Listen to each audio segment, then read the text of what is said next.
আমি মেয়েটির চোখের দিকে তাকিয়ে চমকে যাই। বিপাশা, এ দুটি চোখ তুমি কোথায় পেলে? মেয়েটি দিশেহারা।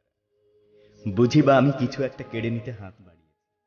না না বিপাশা, তোমার চোখের মতো মায়াবী দৃষ্টি, তোমার ভ্রুর মতো অব্যর্থ ধনুক, তোমার পলকের মধ্যে যুগান্তের পথ পরিবর্তন একমাত্র ভাগ্যবান ছাড়া কারো সামনে আসে না। যেন একটা চীনা বংশী চিবুক বাড়িয়ে দিয়েছে আমার টেবিলে। আমি নির্লজ্জের মতো বিপাশাকে দেখি। মুখে যদিও বলি, বিপাশা, তোমার নাম বিপাশা কেন?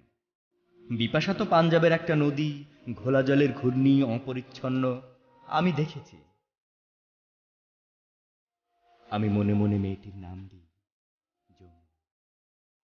যদিও মেয়েটির রং কালো, ভাবি আমার সামনে কৃষ্ণ মাধবের প্রেমিকা রাধা। ও বাঙালিনী রাধা, ও যমুনা, ওই দুটি চোখ কোথায় পেলে? লোহার বাসরে বেহুলার ঢুলু ঢুলু আঁকি তারা এখন তোমার সৌভাগ্যের ললাটে।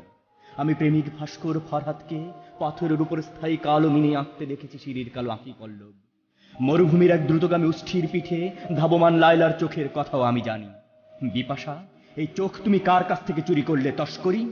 এক্ষুনি ফিরিয়ে দিয়ে এসো, নইলে রাজা সোলাইমানের রথের শব্দে সারা জীবন তোমার ঘুম ভেঙে যাবে, আর তোমার চোখের জলে তৈরি হবে নতুন ফোরাতের স্রোত।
আইবো